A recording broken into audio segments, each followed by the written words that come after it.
안녕하세요. 오늘도 찾아주셔서 감사합니다. 오늘은 경상북도 상주에 거주 중인 김성백 할아버지가 보내주신 사연입니다. 무슨 일이 있었는지 제보된 사연 바로 읽어드리겠습니다. 안녕하세요. 인간의 탈을 쓴 짐승 같은 놈에게 제대로 한 방 먹이고 돌아온 남자입니다. 저는 태어날 때부터 불의를 참지 못하는 성격을 타고난 것 같습니다. 주변 사람들은 종종 당신은 옛날에 태어났으면 독립운동을 했을 거다라는 농담을 할 정도예요. 그만큼 저는 옳고 그름을 분명히 따지지 않고는 견디지 못하는 성격이죠. 군인 출신이다 보니 제 삶도 늘 엄격한 규칙을 따르며 살아왔습니다. 그런데 저의 이런 엄격한 잣대도 막내딸 앞에서는 자꾸만 무너지곤 했습니다. 아들 둘의 막내딸 하나, 3남매를 키우면서 가장 힘들었던 건 역시 딸을 키우는 일이었습니다. 직업 군인으로 나라를 지킨다는 자부심을 가지고 살았던 제가 정작 제 딸을 지켜주지 못했다는 생각에 미안하고 가슴이 아픕니다. 좋은 부모가 된다는 건 어떤 의미일까요? 제가 이제 7순이 넘었는데도 여전히 자식 일 앞에서는 아무것도 모르는 바보가 된 것 같은 기분이 듭니다. 요즘 세상에서는 딸을 아끼는 부모를 딸바보라고 하죠. 저는 그야말로 딸바보입니다. 제 귀한 딸이 머리 검은 짐승 같은 놈과 결혼할 줄도 모르고 그저 행복하길 바랐던 제 자신이 너무나 원망스러울 뿐입니다. 이렇게 사연을 쓰게 된 이유는 바로 제 사위 때문입니다. 70평생을 살아오면서 그렇게 파렴치한 인간은 본 적이 없습니다. 정말 사람이 이렇게까지 악랄할 수 있을까 싶을 정도입니다. 여러분도 제 이야기를 듣고 한번 판단해 보세요. 그게 인간인지 짐승인지 말이죠. 3남매가 어릴 때 저는 직업 군인이었기 때문에 가정에서도 나도 모르게 아이들에게 엄격하게 대할 때가 많았습니다. 특히 가족이 모두 모여서 밥을 먹을 때면 아이들은 괜히 제 눈치를 보곤 했습니다. 그런 어느 날 가족이 모여 저녁을 먹고 있을 때 둘째 아들이 반찬 투정을 하며 갑자기 말했어요. 엄마, 나 햄 줘. 나 햄 먹고 싶어. 그때 아내가 말했죠. 어제 햄 다 먹어서 오늘은 없어. 그냥 있는 반찬으로 밥 먹자. 저녁에 햄 사다 놓을게. 하지만 둘째 아들은 그 말을 듣고도 계속했어. 햄 먹고 싶어. 나 햄 줘. 라며 떼를 썼습니다. 아내는 둘째 아들을 달래려고 했지만 아들은 좀처럼 진정하지 않았어요. 그때 저는 참다 못해 둘째 아들에게 큰 소리를 쳤습니다. 김형주, 밥상머리에서 뭐 하는 거야? 그렇게 투정 부릴 거면 당장 거실로 나가 있어! 제 호통의 아들은 그만 울음을 터뜨리고 말았습니다. 하지만 저는 그 순간에도 밥상머리에서의 교육이 가장 중요하다고 생각했죠. 그래서 더 단호하게 말했습니다. 너 학교에서도 햄 없다고 울 거야? 가족들 다 있는 자리에서 왜 이러는 거야? 아빠가 어른들이랑 밥 먹을 때 그러지 말라고 했잖아. 아들은 울먹이며 잘못했어요. 그냥 햄이 먹고 싶었어요. 라고 말했지만 저는 단호하게 계속 말했습니다. 먹고 싶다고 다 먹을 수 있는 게 아니야. 네가 울고 떼쓴다고 해서 없는 햄이 갑자기 생겨나기라도 할 것 같아? 남자가 그런 걸로 울면 안 되는 거야. 네가 그렇게 울기만 하면 네 여동생은 누가 지켜줄 거냐? 자꾸 햄만 찾을 거면 밥 먹지 마. 결국 아들은 눈물을 닦으며 잘못했어요. 안 그럴게요. 라고 대답했습니다. 저는 밥 한 끼 제대로 먹는 게 얼마나 소중한 건지 알아야 해. 항상 감사한 마음으로 밥을 먹어야지. 알겠어? 라고 말했고 아들은 고개를 끄덕이며 네, 잘 먹겠습니다. 라고 답했죠. 그 모습을 지켜보던 아내는 참지 못하고 저에게 불만을 털어놓았습니다. 당신 아직 어린애한테 왜 그렇게까지 해? 밥을 먹지 말라니. 너무한 거 아니야? 애가 어리니까 당연히 떼쓸 수 있는 거잖아. 저는 단호하게 대답했죠. 어리다고 해서 떼쓰는 걸 다 받아주면 끝도 없어. 새 살 버릇 여든까지 간다는 말이 괜히 있는 게 아니야. 당신도 애들이 칭얼거린다고 무조건 달래주지 말고 단호하게 해. 그러자 아내가 한숨을 쉬며 말했습니다. 여기가 집이지, 군대야? 애들한테 한 번쯤은 좋게 타일러 줄 수는 없냐고. 저는 그때 아내의 말을 잘 이해하지 못했습니다. 저는 아이들을 강하게 키워야 한다는 생각만 했으니까요. 그래서 더 엄격하게 대하는 것이 옳다고 믿었죠. 가만히 생각해 보니 제 직업이 직업이다 보니 의무와 책임을 강조하며 살아왔고 그게 자연스럽게 집에서도 나왔던 것 같습니다. 군인 출신인 저는 집에서도 규칙을 엄격하게 적용했고 그게 당연한 줄 알았죠. 그런데 아내의 지적을 듣고 나서야 비로소 조금씩 깨닫기 시작했습니다. 가족을 대하는 데 있어서도 너무 엄격하게 굴었던 게 아닌가 하고요. 다행히 첫째 아들은 그런 제 엄격함 속에서도 사춘기조차 무사히 지나갔어요. 큰 문제 없이 무난하게 자라준 덕분에 둘째 아들과 막내딸도 자연스럽게 잘 따라왔습니다. 첫째가 착하고 바르게 자랐으니 동생들도 그 영향을 받은 게 아닐까 싶어요. 특히 막내딸은 정말로 자랑스러울 만큼 훌륭한 아이였죠. 학교에서 늘 상위권에 들었고 친구들과도 좋은 관계를 유지했어요. 반에서 반장도 맡았고 친구들 사이에서도 인기가 많았으니까요. 그런 딸의 생일을 맞아 아내는 딸의 친구들을 집으로 초대해 생일 파티를 열어주기로 했습니다. 지금이야 집에서 생일 파티를 하는 게 어색할지 모르지만 그 당시에는 친구들끼리 서로의 집에 자주 놀러 다니던 시절이었거든요. 아파트 단지 내 친구들이나 같은 반 친구들이 생일이면 자연스럽게 모였죠. 생일 파티 전날 딸은 들뜬 목소리로 아내에게 물었습니다. 엄마, 내일 피자도 시켜줄 거야? 아내는 웃으며 그럼 우리 딸 친구들이 오니까 피자도 시켜줄게. 또 뭐 먹고 싶은 거 있어? 라고 물었죠. 그러자 딸은 잠시 고민하더니 엄마가 해주는 갈비찜이랑 떡볶이. 라고 말했어요. 아내는 그건 네 입맛에는 맞을 수 있는데 친구들이 맛없다고 하면 어떡해? 라고 걱정했지만 딸은 자신 있게 아니야, 저번에 친구들 왔을 때 엄마 떡볶이 진짜 맛있다고 했잖아. 이번에도 다들 엄마 떡볶이 기대하고 있어. 라고 답했어요. 아내는 웃으며 말했죠. 그래? 그럼 엄마가 우리 딸 체면 좀 세워줘야겠네. 이번에 실력 발휘 좀 해볼까? 딸은 기뻐서 아싸, 친구들한테 자랑해야지. 라고 외쳤습니다. 아내는 딸을 위해 정말 정성껏 준비하기로 했어요. 당시 딸은 중학교 3학년이었고 고등학교에 입학하기 전에 친구들과 함께 특별한 추억을 쌓고 싶어 했어요. 그래서 아내는 딸의 생일 파티에 최선을 다해 준비했습니다.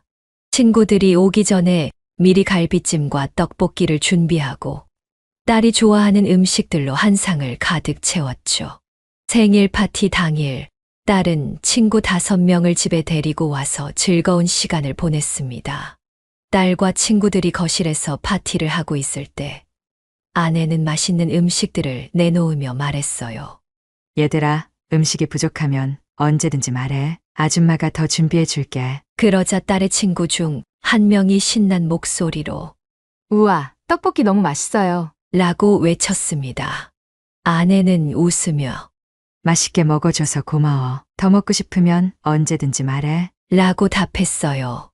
딸은 친구들이 엄마가 만든 음식을 맛있게 먹는 모습을 보며 기뻐했고 아내도 딸이 즐거워하는 모습을 보며 흐뭇해했습니다.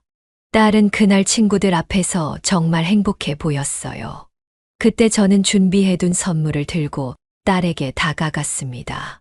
명선아, 이건 아빠가 준비한 선물이야. 딸은 깜짝 놀라며 눈을 반짝였죠. 우와, 진짜 내 선물이야? 뭐야, 아빠? 저는 웃으며 네가 저번에 갖고 싶다고 했던 그 운동화야. 라고 말했습니다. 딸은 너무 기뻐하며 소리를 질렀습니다. 우와, 나 이거 진짜 갖고 싶었는데 우리 반 애들이 다 이 운동화 신고 있단 말이야. 저는 아빠가 좀 늦게 사줘서 미안하다. 이제라도 잘 신고 다녀. 라고 말했죠.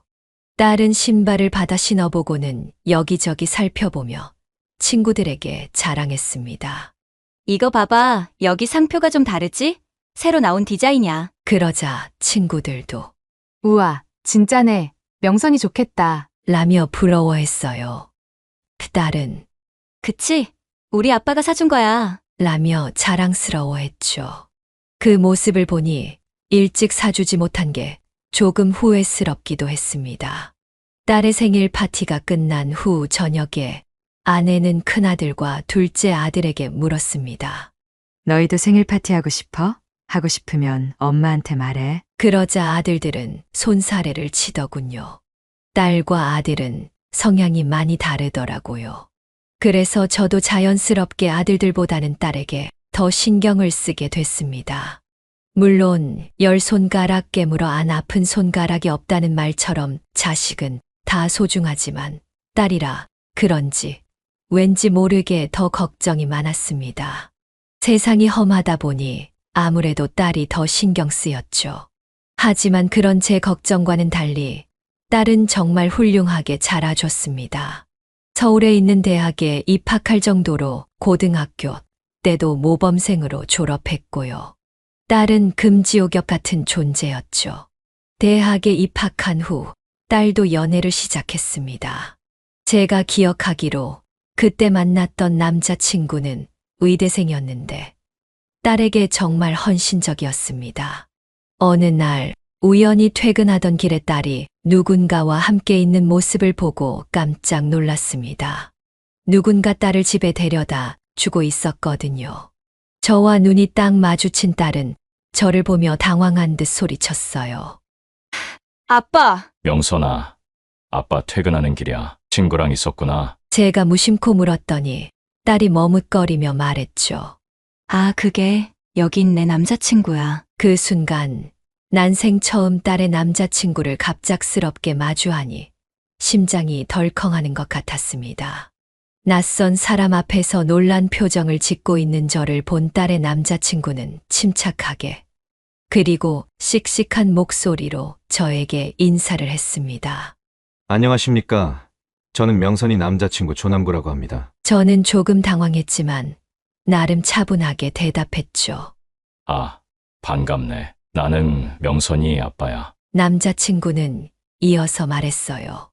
명선이가 아버지에 대해 많이 이야기했어요. 구급대원으로 일하시는 아버지를 정말 자랑스러워 하더라고요. 아, 그래? 그랬구나. 몰랐네.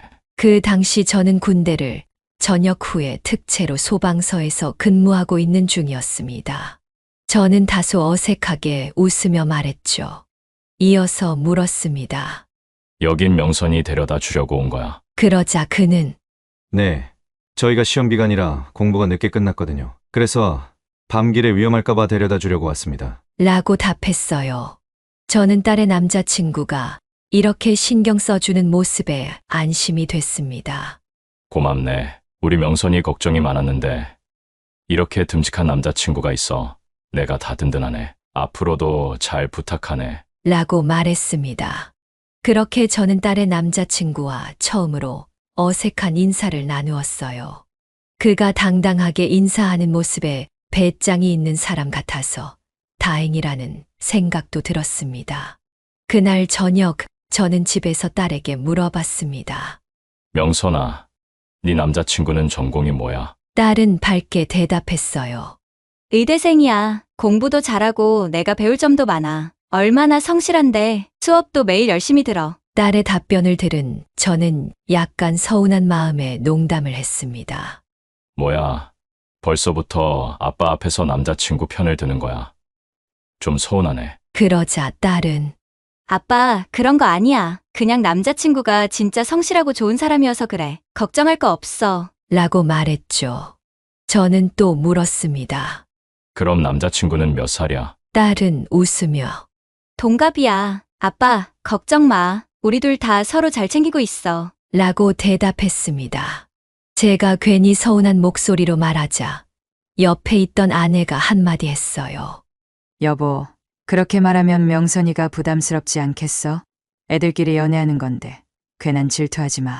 아내는 덧붙여 말했습니다. 난 그냥 명선이가 어떤 사람을 만나고 있는지 궁금해서 그랬지. 기왕 연애하는 거면 우리 딸을 잘 챙겨줄 사람을 만나면 좋잖아. 그러자 아내가 웃으며 말했죠.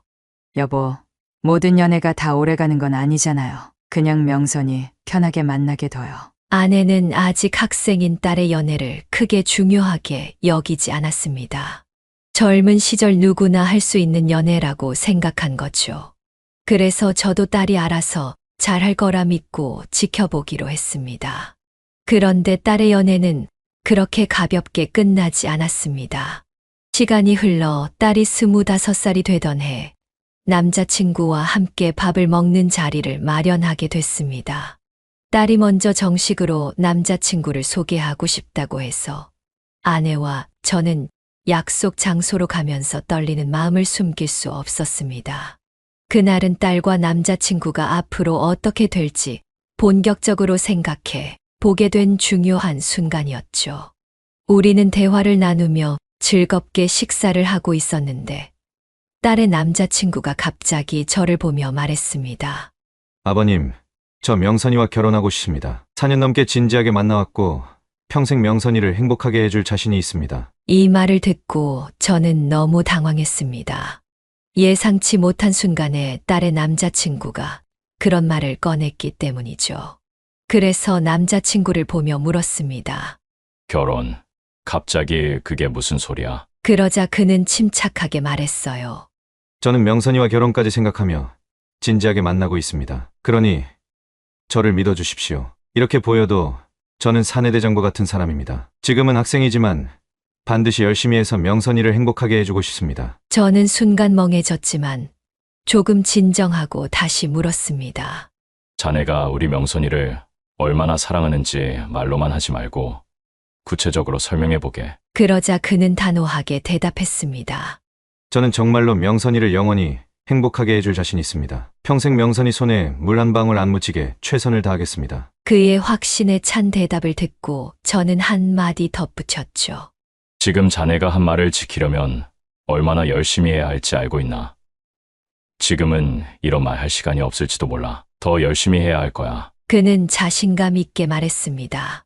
걱정하지 마세요, 아버님. 저는 정말 잘할 수 있습니다. 아마 우리나라 의대생 중에서 제가 가장 열심히 할 겁니다. 꼭 훌륭한 의사가 되어 명선이를 행복하게 해주겠습니다. 그의 당당한 모습이 참 보기 좋았습니다. 남자라면 그 정도는 되어야 목표를 이룰 수 있다고 생각했죠. 시간이 흘러 딸은 대학을 졸업한 후 운 좋게 대기업에 취업했습니다. 딸이 대기업에 입사하는 걸 보면서 얼마나 대견했는지 모릅니다. 두 아들에 이어 막내딸까지 모두 취업에 성공하니 아내는 이제야 마음 놓고 살 수 있을 것 같다고 하더군요. 하지만 그 기쁨도 잠시 딸이 월급의 절반을 남자친구에게 쓰고 있다는 사실을 알게 됐습니다. 저는 걱정스러운 마음에 딸에게 물었습니다. 너 월급 관리를 어떻게 하고 있는 거야? 아빠도 이제 걱정이 된다. 그러자 딸은 난처한 표정으로 대답했죠. 사실 남자친구가 아직 자리를 잡지 못해서 내가 좀 도와주고 있어요. 집안 사정도 갑자기 어려워져서 알바를 해야 한다는데 공부에 방해될까봐 조금 도와주는 거야. 저는 더욱 궁금해져서 물었습니다. 그 집이 얼마나 어려워졌는데. 딸이 말하길. 아버님이 편찮으셔서 일을 그만두셨어. 지원받을 수 있는 상황이 아니라고 해. 저는 딸의 남자친구에 대해 더 이상 이렇다 저렇다 할 말은 없었지만 그래도 걱정스러워 말했죠. 그래도 너무 다 해주고 있는 거 아니야? 사람 일이라는 게 모르는 거야. 딸은 확신에 찬 목소리로 말했습니다. 아빠, 걱정 마세요. 남자친구도 저한테 고맙게 생각하고 나중에 저를 위해 더 노력할 거예요. 5년 넘게 만났는데 그만큼 믿을 만해요. 하지만 저는 여전히 마음이 놓이지 않았습니다. 딸은 데이트 비용부터 남자친구의 월세, 심지어 관리비까지 모두 도와주고 있었어요. 아무리 오래 만난 사이라고 해도 결혼한 사이도 아닌데 딸이 남자친구를 거의 뒷바라지 하다시피 하고 있는 상황이 신경 쓰였죠. 그래도 딸이 워낙 확신을 가지고 있었기에 그저 지켜볼 수밖에 없었습니다. 결국 딸은 7년간의 연애 끝에 그 남자와 결혼을 하게 됐습니다. 딸의 남자친구는 의사 면허를 취득했고 당당하게 딸과 결혼까지 하게 됐죠. 저는 과거 그가 제 앞에서 했던 당당한 말처럼 딸을 행복하게 해줄 거라 믿었습니다. 하지만 결혼 후 상황은 예상과 다르게 흘러갔습니다. 사위가 결혼 전과는 전혀 다른 모습을 보이기 시작한 거죠. 딸은 결혼 후 아들 둘을 낳고 살았습니다.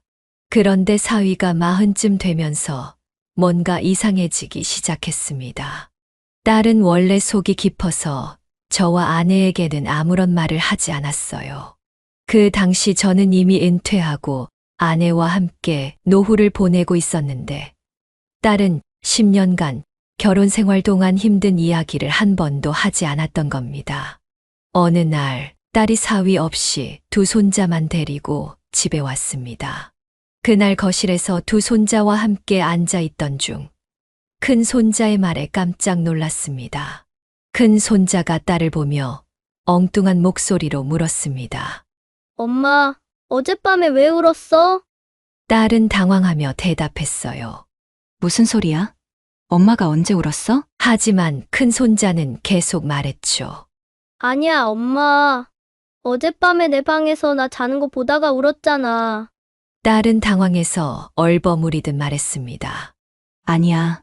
엄마가 그냥 눈에 뭐가 들어가서 그랬어. 큰 손자는 순진한 목소리로 눈에 뭐가 들어갔어? 내가 봐줄게. 라고 말했어요. 그 순간 저는 큰 손자의 말이 거짓말 같지 않아서 깜짝 놀랐습니다. 그래서 딸에게 다시 물었습니다. 도대체 무슨 소리야? 너 정말 애 앞에서 울었어? 딸은 끝까지 부인하며 말했습니다. 아니에요, 아빠. 그냥 하품하다가 그런 거야. 아까는 눈에 뭐가 들어갔다고 하더니 왜 자꾸 말이 달라지는 거냐? 무슨 일 있니? 혹시 남편이 속상하게 하는 거야? 딸은 당황한 표정으로 대답했어요. 아니에요. 그 사람이 그런 사람이 아니잖아. 애들 키우다 보면 힘들어서 엄마들이 종종 울기도 해. 신경 쓰지 마세요. 딸이 횡설수설하는 걸 보면서 저는 의심이 들었습니다. 딸은 예전에 육아휴직을 내고 연년생 두 아들을 키울 때도 한 번도 힘들다는 내색을 하지 않았거든요.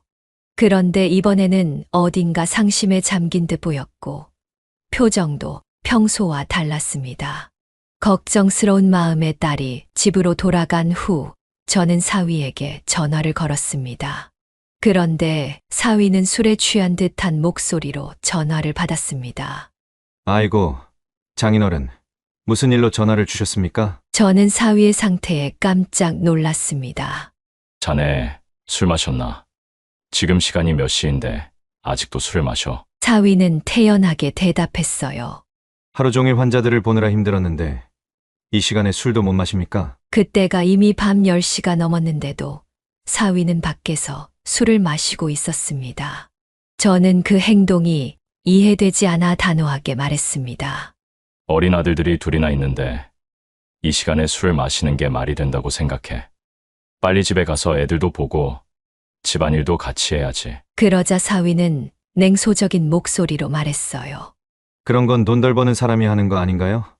제가 집에 벌어다 주는 돈이 얼마인지 아세요? 저는 사위의 그 말을 듣고 충격을 받았습니다. 뭐라고? 자네 지금 부부 사이에서 그런 걸 따지고 있어. 부부는 서로 힘을 합쳐 가정을 꾸리는 거지.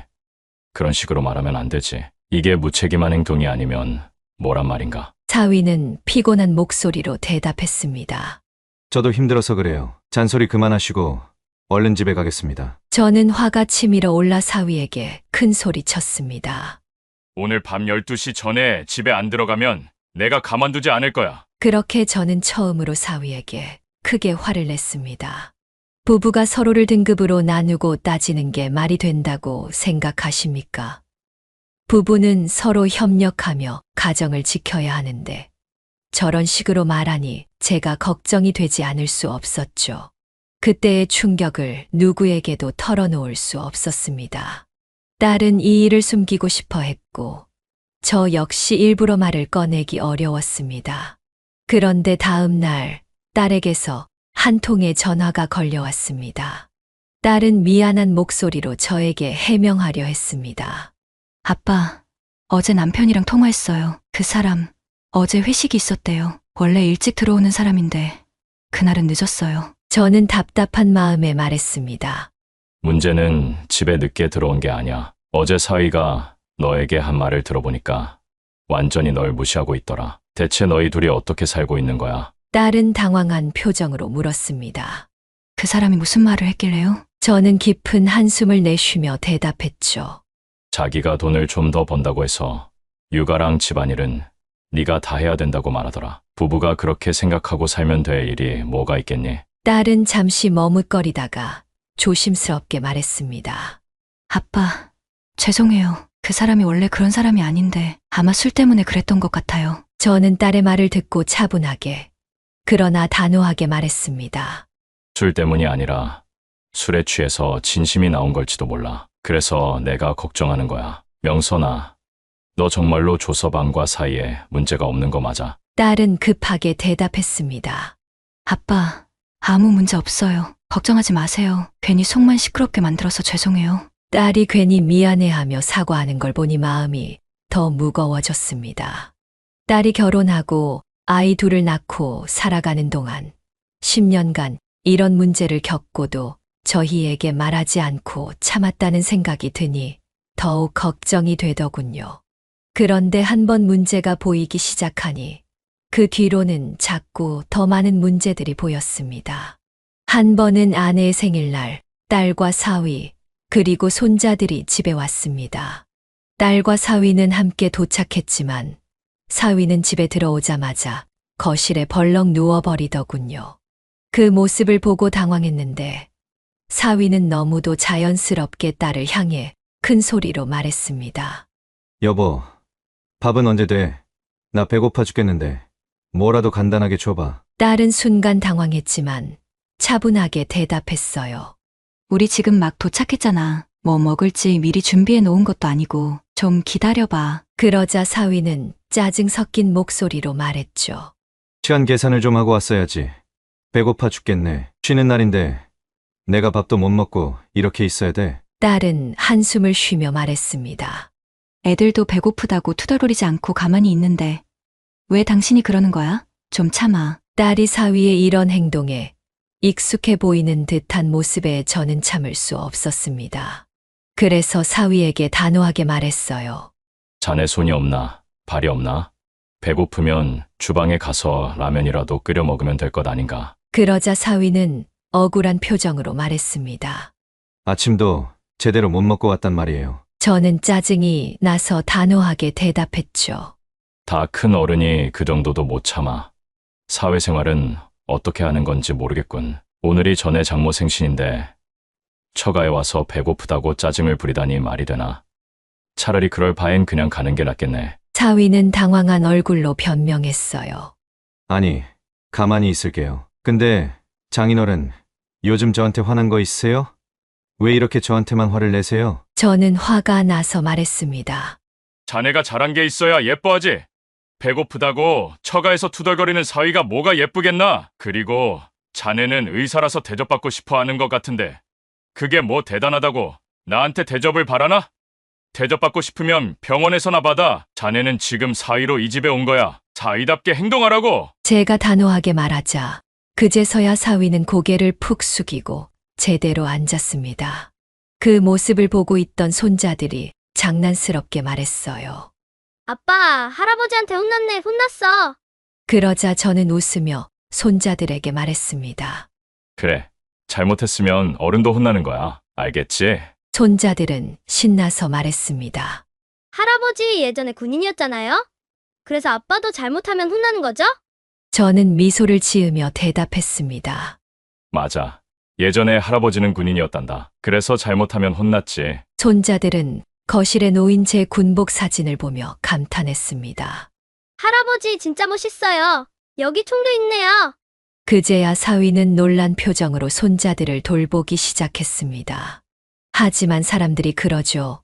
미운 털이 한 번 박히면 그 사람이 하는 행동도 모두 밉게 보인다고. 사위는 딱 그런 상황이었습니다. 미운 짓만 골라 하더군요.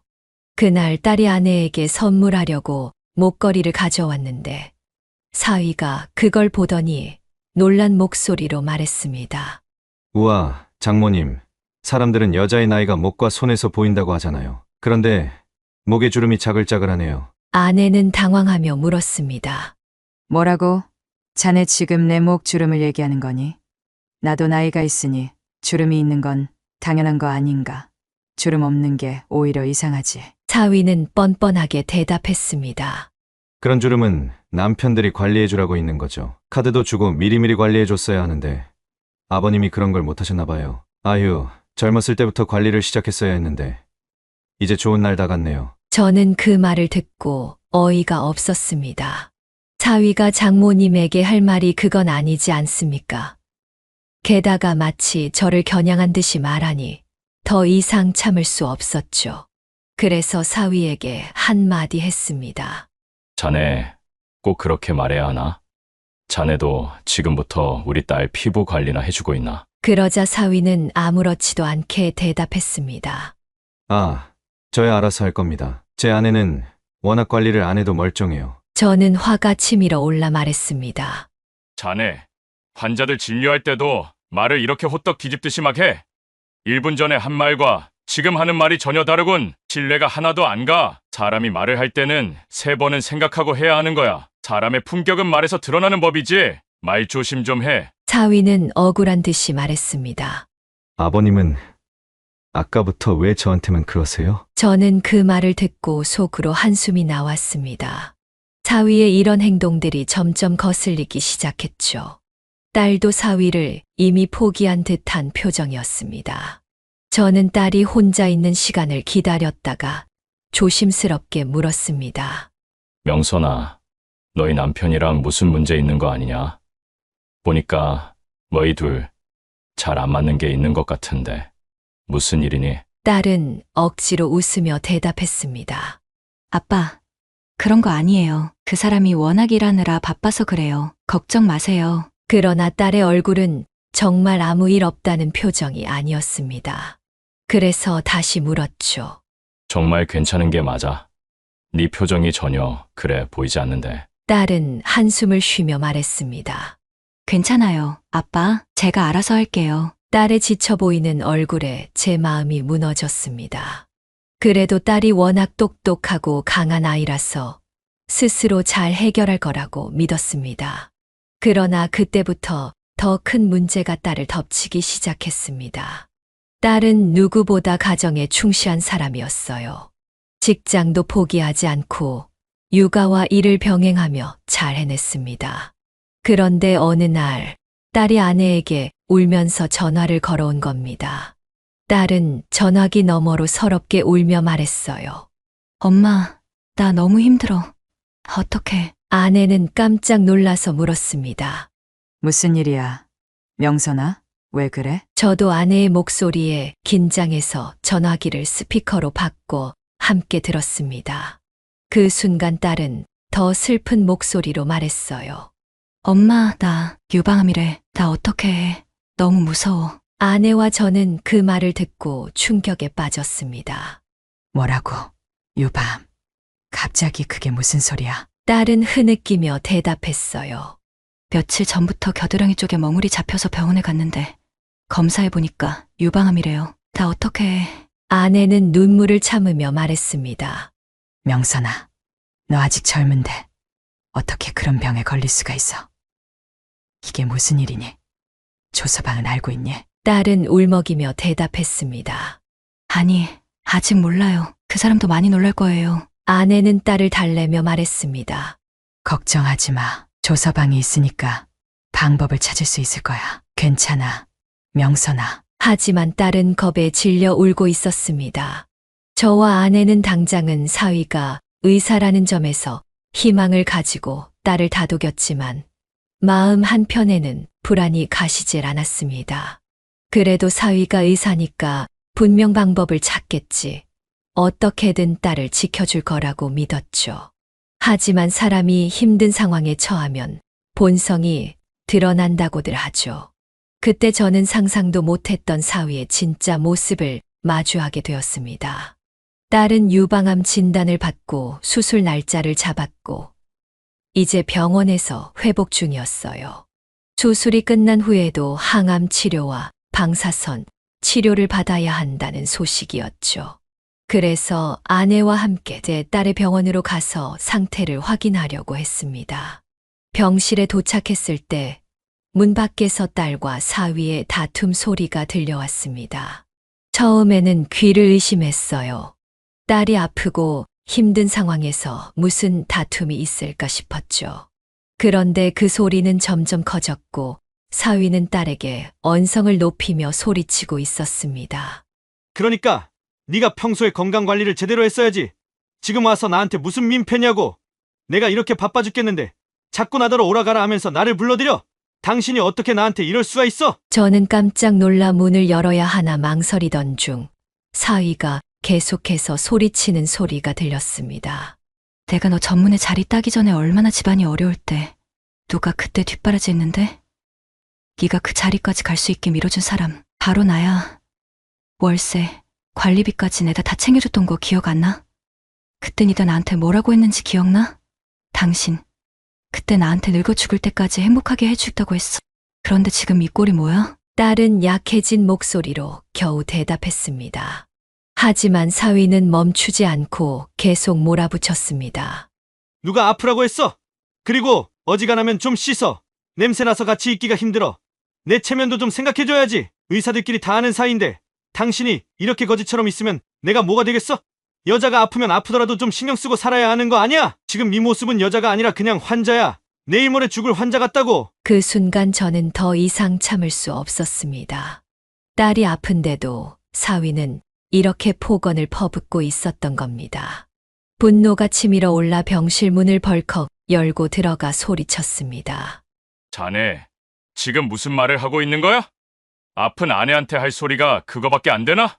자네 행동이 더 창피한 줄 모르나? 제 갑작스러운 등장에 딸과 사위는 깜짝 놀라 저를 쳐다봤습니다. 사위는 순간 당황하는 듯 했지만 이내 비아냥거리며 말했습니다. 여기 병원이잖아요. 공공장소에서 그렇게 큰 소리 치면 어떡해요? 교양 좀 지키세요. 그 말을 듣고 저는 더욱 화가 나서 말했습니다. 뭐, 교양이 없다고? 지금 누가 할 소리를 못해서 큰 소리를 내고 있는 건데 자네는 그게 안 보이나? 우리 딸이 널 얼마나 잘 챙겨줬는데 그런 폭언을 할 자격이 있나? 어디 그 뚫린 입이라고 그렇게 함부로 말을 해? 사위는 어이없다는 표정으로 비웃으며 말했습니다. 부녀가 쌍으로 우겨대니까 어이가 없네. 이 집안은 목소리 큰 게 유전인가 봐. 그 순간 저는 더 이상 말이 나오지 않았습니다. 사위의 거만한 태도에 아내와 함께 분노했지만 그때 딸이 절박하게 사위를 향해 소리쳤습니다. 나가. 제발 나가라고. 당신 여기서 한마디라도 더 하면 나도 가만히 있지 않을 거야. 나가. 딸은 사위에게 더 이상 참을 수 없다는 듯 애원하듯 소리쳤고 사위는 여전히 태연하게 비웃으며 대답했습니다. 나가면 되지. 나가면 재수 없는 하루구만. 그리곤 사위는 딸을 향해 비아냥거리며 말했습니다. 그나마 애들 지키고 싶으면 알아서 눈치껏 살아. 그런 이상한 말을 남기고 사위는 방을 나가버렸습니다. 저는 도저히 이 상황이 이해가 되지 않았습니다. 아내도 충격을 받은 듯 딸을 보며 소리쳤습니다. 대체 무슨 일이야? 너희 부부 도대체 무슨 일이 있는 거야? 딸은 울먹이며 대답했어요. 아니에요, 엄마. 제발 그냥 모른 척 해주세요. 나중에 내가 다 말해줄게요. 아내는 딸을 다독이며 말했습니다. 알겠어, 명선아. 하지만 지금은 네 몸부터 챙겨야지. 괜찮아. 괜찮을 거야. 하염없이 우는 딸을 보며 아내는 애써 딸을 달랬습니다. 하지만 저로서는 사위의 행동이 도무지 이해가 되지 않았습니다. 사위가 정형외과 의사라서 평소 일이 힘들다는 건 알았지만 그 정도로 사람이 이렇게 매정할 줄은 상상도 못했습니다. 저는 사위의 태도에 분노가 치밀어 올랐습니다. 딸이 이렇게 아픈데도 함부로 대하는 사위를 그냥 두고 볼 수 없었습니다. 그래서 바로 사위를 쫓아 나갔습니다. 그런데 주차장에 도착했을 때 저는 제가 잘못 본 줄 알았습니다. 사위가 한참 어려 보이는 젊은 여자와 팔짱을 끼고 차에 타고 있는 것이었어요. 믿을 수 없는 광경을 두 눈으로 본 저는 참을 수 없었습니다. 바로 사위에게 달려가서 멱살을 붙잡고 소리쳤습니다. 이 자식아, 네 아내가 지금 병원에서 아픈데 네가 여기서 뭘 하고 있어? 네가 이러고도 사람이냐? 네가 인간이냐고? 사위는 차분하게 저를 뿌리치며 비아냥거리듯 말했습니다. 장인어른, 놓으세요. 이거 다 소용없는 짓이에요. 저는 더 화가 나서 외쳤습니다. 이걸 놓으라고? 너 언제부터 이런 짓을 하고 다닌 거야? 우리 딸이 이렇게 아픈 것도 다 너 때문 아니야? 사위는 냉소적인 태도로 대답했습니다. 어차피 위자료 주면 끝인데 여기까지 질질 끌고 온 건 당신 딸이에요. 저는 기가 막혀 말을 잇지 못했습니다. 사위는 짐승 같은 태도로 계속해서 말을 이어갔습니다. 난 진작에 당신 딸하고 이혼하고 싶다고 했어요. 이제 항암 치료 시작하면 머리도 다 빠질 텐데 그런 여자랑 어떻게 살아요? 그리고 어차피 바람 피웠다고 해서 간통죄로 집어넣을 수도 없잖아요. 뭐하러 이혼을 안 해준다는 건지 이해가 안 돼요. 당신 딸한테 가서 물어보세요. 그리고 더 큰일 당하기 전에 순순히 이혼하라고 하세요. 그게 애들한테도 좋을 거라고요. 저는 더 이상 참을 수 없었습니다. 이놈의 자식이 네가 그러고도 잘 살 것 같아? 천벌 받을 놈아. 내가 가만두지 않을 거야. 사위는 비웃으며 말했습니다. 네, 알아서 하세요. 그리고는 옆에 있던 여자를 데리고 차에 올라타더니 아무렇지도 않게 차를 몰고 가버렸습니다. 그 장면을 보면서 저는 그 자리에서 무력하게 서 있을 수밖에 없었습니다. 머릿속이 하얘지고 하늘이 무너지는 것 같았습니다. 저는 충격에서 벗어나지 못한 채 병실로 돌아가 딸을 보며 기가 막힌 듯 물었습니다. 명선아, 너 아빠한테 솔직히 말해봐. 조서방 바람 피우는 거 맞지? 딸은 눈을 피하며 대답했습니다. 아빠, 그걸 어떻게 아셨어요? 저는 너무 놀라서 말했습니다. 너 알고 있었던 거야? 그래서 그놈이 너한테 그렇게 무시하고 막말을 한 거였어? 왜 바보같이 그런 말을 듣고 참았어? 딸은 눈물을 참으며 대답했습니다. 순순히 이혼해 줄 수가 없었어요. 아직 애들이 어리잖아요. 내가 그 사람 미워 죽겠다고 해서 애들한테 아빠 없이 어떻게 살라고 그래요? 저는 딸의 말을 듣고 화가 치밀어 올라 말했습니다. 저런 인간을 뭐하러 믿고 살아? 없는 것만도 못한 놈을 왜 참아가면서 살고 있니? 당장 이혼해. 이혼하고 네 몸이나 제대로 추스를 하고. 딸은 잠시 망설이다가 힘없이 말했습니다. 아빠, 걱정하지 마세요. 나도 이제 더는 애들 앞에서 싸우고 싶지 않아요. 이혼할 때 하더라도 애들 몫은 확실히 챙길 거예요. 나 이대로 빈손으로 물러날 생각 없어요. 나도 애들 엄마잖아요. 여기서 이렇게 무너질 수 없어요. 딸의 굳은 결심에 저는 가슴이 아팠습니다. 강한 의지를 보이는 딸의 모습을 보면서도 그동안 딸이 얼마나 힘들었을지 생각하니 눈물이 났습니다. 하지만 딸의 결심에 힘을 실어주고 싶어 저는 아무 말도 하지 못한 채 그저 숨죽여 울 수밖에 없었습니다. 아내는 딸을 안고 펑펑 울었습니다. 10년이면 당산도 변한다지만 결혼 생활 15년 만에 사위가 이렇게 변한 모습을 보며 딸은 혼자 속을 썩이며 살아왔던 겁니다. 결국 딸은 유방암 수술을 받고 통원 치료를 이어갔습니다. 그러던 중 딸은 사위와 협의 이혼을 하기로 했고 몇 가지 조건을 내걸었습니다. 딸이 사위에게 요구한 조건은 간단했지만 확고했습니다. 현재 살고 있는 아파트는 딸과 아이들이 살 수 있게 해주고 매달 양육비로 아이 한 명당 100만 원씩 총 200만 원을 지급하는 것이었습니다. 딸은 사위를 상대로 위자료 청구 소송도 걸 만큼 분노에 찬 상태였죠. 하지만 사위는 여전히 뻔뻔했습니다. 딸을 무시하며 이렇게 말했다고 합니다. 네가 위자료 소송을 건다고? 뭐 위자료 물어주면 그만이지. 너 같은 여자랑 사느니 이혼하는 게 100번 낫다. 항암 치료하면서 머리 빠질 텐데 그거나 관리 잘해. 점점 더 해골 같아질 테니까. 이 말을 듣고 딸은 사위에게 크게 실망했지만 이혼 결정을 더욱 확고히 할 수 있었습니다. 저는 딸에게 그 놈이 그런 말을 해도 네가 잘못한 건 없어. 네가 조강지처로서 끝까지 참은 거야. 그런데 그런 놈은 결국 망할 거다. 천벌을 받을 놈이야. 라고 다독였죠. 결국 딸은 사위와 막말을 주고받으며 겨우 이혼을 마무리할 수 있었습니다. 그 후 딸은 한결 편안한 표정으로 항암 치료와 방사선 치료를 이어갔습니다.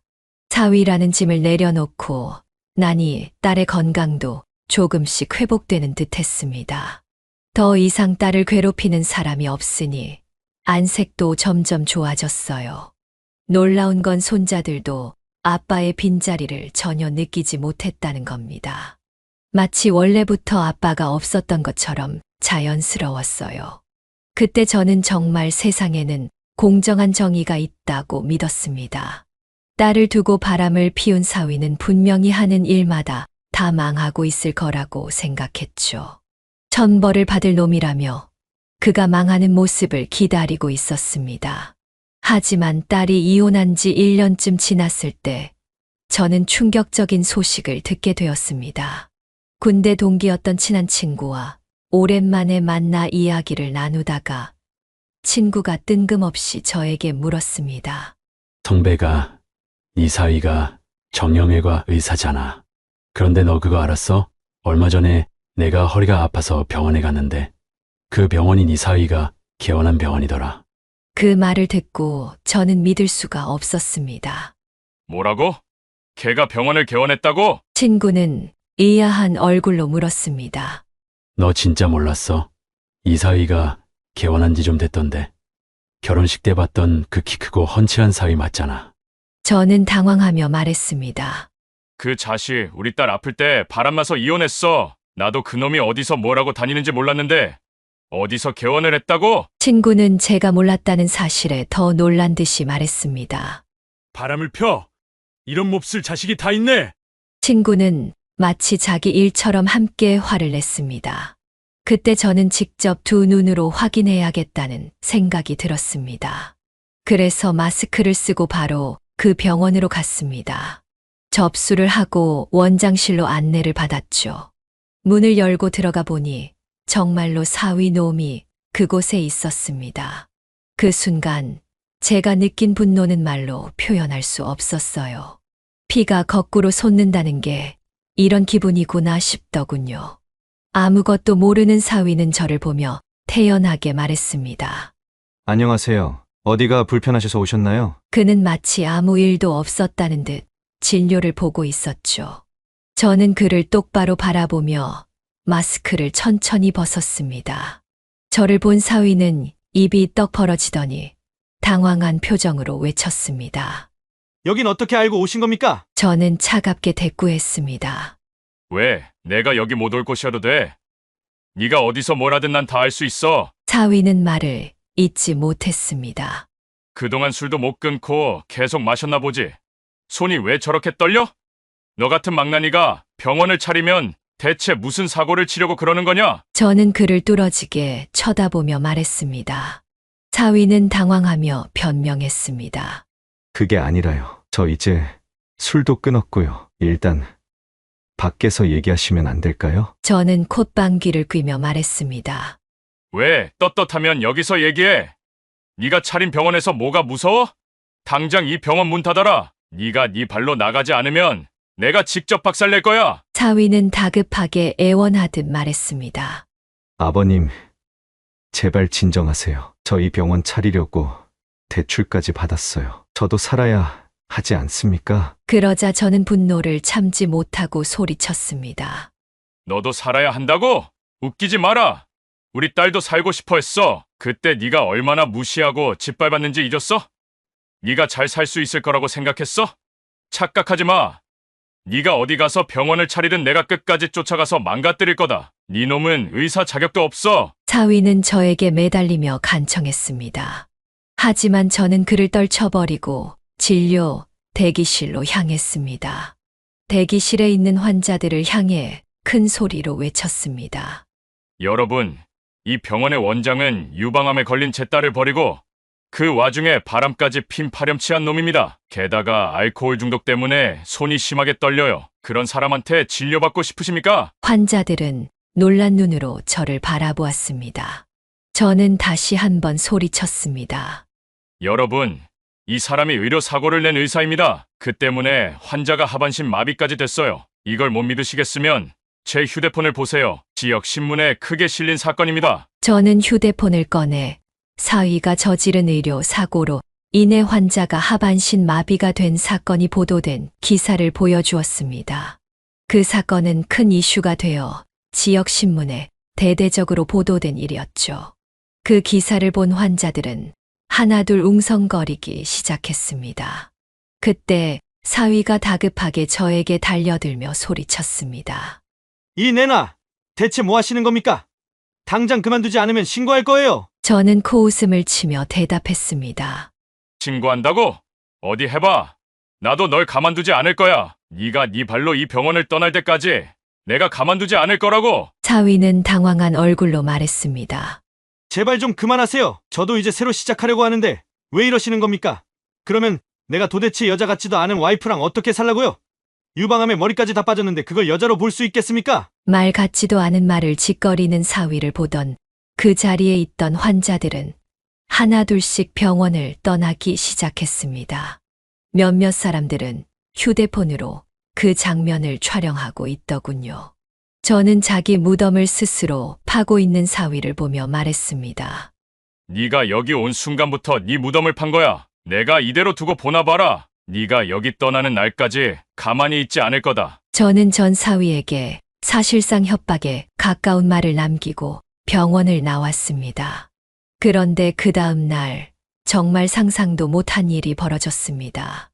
어제 제가 전 사위와 싸우던 장면이 지역 커뮤니티 카페에 퍼진 겁니다. 그뿐만 아니라 저와 함께 군대에서 일했던 친구들 사이에서도 전 사위의 만행이 빠르게 퍼져나갔습니다. 그렇게 전 사위의 병원은 순식간에 우리 지역에서 블랙리스트에 오르고 말았습니다. 이 사실을 뒤늦게 알게 된 딸은 괴로워하며 저에게 말했습니다. 아빠, 죄송해요. 저 때문에 아빠가 이런 험한 꼴을 보게 돼서 너무 죄송해요. 저는 딸의 손을 잡으며 말했습니다. 아니야. 넌 내 딸인데 내가 나서야지. 걱정하지 마라. 아빠가 평생 너를 지켜줄 거야. 딸은 미안한 마음에 눈물을 흘렸습니다. 하지만 저는 딸을 위로하며 모든 게 괜찮다고 말해 주었습니다. 그 후 전 사위는 어떻게 됐는지 아십니까? 병원이 망하면서 빚더미에 앉게 됐습니다. 의사라서 대출이 잘 나왔던 걸 이용해 무리하게 병원을 개업했던 거였죠. 몇 달 후 전 사위는 끝내 병원을 제대로 운영하지 못하고 문을 닫았습니다. 그는 마치 도망치듯이 우리 지역을 떠났고 그 모습을 보니 속이 다 시원하더군요. 작년에 일어났던 일이지만 아직도 어제 일처럼 생생합니다. 그만큼 저도 쌓인 게 많았던 거겠죠. 지금 제 딸은 많이 호전돼서 건강도 많이 회복됐습니다. 체력도 좋아졌고 두 아들을 훌륭하게 키우며 잘 살아가고 있습니다. 이런 사연을 보내게 된 이유는 단 하나입니다. 요즘 사람들은 이혼을 가볍게 생각하는 경우가 많습니다. 하지만 이혼도 결국 사람에게 큰 상처를 주는 일입니다. 특히 외도는 인간적으로도 치명적인 상처를 주는 짓입니다. 평생 행복하게 살자고 결혼했는데 그 약속을 저버리고 뒤통수를 치는 게 인간이 할 짓입니까? 사람이라면 인간답게 살아야 한다고 생각합니다. 기본적인 의리조차 지키지 못하는 사람은 결혼할 자격도 없습니다. 제 딸이 이혼 후에도 얼마나 가슴 아리했는지 떠올리면 저 역시 마음이 미어집니다. 결혼을 결심하고 제2의 인생을 시작하겠다면 최소한 의리는 지키며 살아야 한다고 생각합니다. 긴 사연 들어주셔서 정말 감사합니다. 제 딸과 손주들이 잘 살 수 있도록 따뜻한 응원의 한마디 부탁드립니다. 여기까지가 김성백 할아버지의 사연인데요. 여러분은 어떻게 들으셨나요? 구독자님들이 먼저 말씀드리기 전 제가 먼저 한 말씀 드려보겠습니다.